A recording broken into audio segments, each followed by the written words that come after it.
welcome to What the Fudge for August 16th, 2026.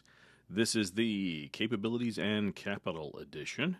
We're going to be taking a look at a couple of items. The first is, hey, guess what? More things related to AI. That includes both model development, some pauses for concern, the open weight movement, and then what's going on with the more complex economics of ever-increasing valuations and what's probably going to happen related to pricing pressures. So opening up, let's just take a look at the following.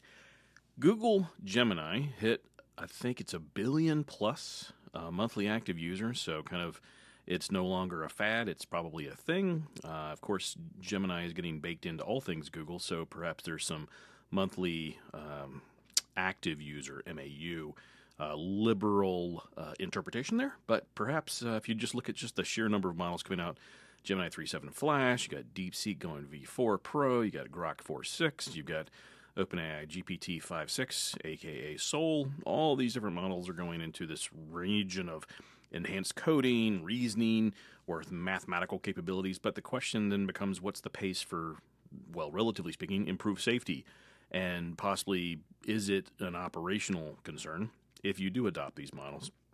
Well, first and foremost, OpenAI has paused their development of their Astra model because they could not actually achieve their own internal security standards with it.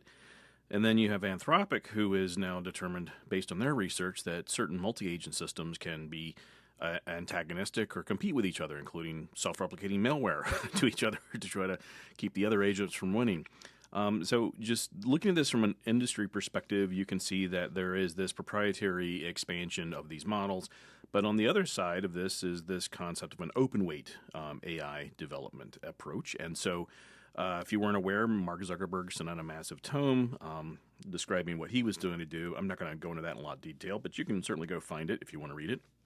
But Anthropic is complying now with the EU AI Act, which means that you'll start to see embedded watermarks. Not really sure how that'll work, but there's also going to be C2PA, which, if you're familiar with that Google initiative, that is really to get metadata so you could understand whether an image is truly an image that was generated by some form of a model, an AI model, or if it has some provenance, some custody that came from the original source. Now, related to that, if you look on the cybersecurity side, you've got another one of these Chinese companies, ZAI, who's now released their GLM 5.3 model with enhanced capabilities. And this is really around this notion of if you were to try to combat cyber threat actors that are using AI, what would you use to defend yourself against that if you can't use, say, for example, Anthropic Mythos 5, which might shut you down based on some of the other threat and response and tools used that you've seen in the news recently. So you've got this Chinese open weight approach that's attempting to mimic Mythos 5 capabilities. So interesting times. Then if you just look about the valuation, so investors are now expecting a $2 trillion valuation for Anthropic's October supposedly IPO. Databricks, another kind of familiar face in the big data realm, they had reached, I think, almost $200 billion valuation. And so some of these numbers are just getting very eye-watering. Now, related to that, if you look at what Google's been doing with this 3.7.5 or 3.7 Flash release, they're actually really going to be pricing aggressively to gain market share. So clearly Google has other income outside of just Gemini, and so it's possible that they could subsidize or be a loss leader, if you will, by getting people to jump onto the Gemini 3.7 Flash. Maybe they continue this with the successive numbering or naming, but stay with me. You could literally gain market share just by saying, oh, I'm a less expensive alternative. But what this also probably means is the enterprise is going to decide whether or not they need the latest and greatest, or if they're going to seek out these kinds of one-time offers for lowest cost for input tokens, et cetera, et cetera. So the next piece of this is interesting if you consider the rest of where the content comes from the internet.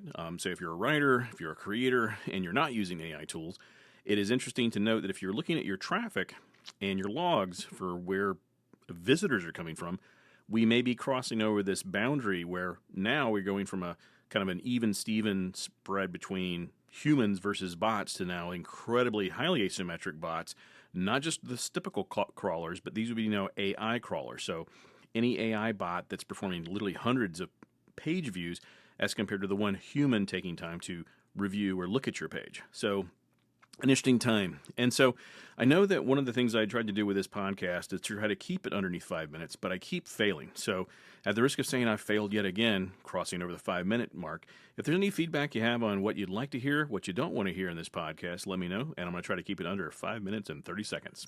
Be safe and be well.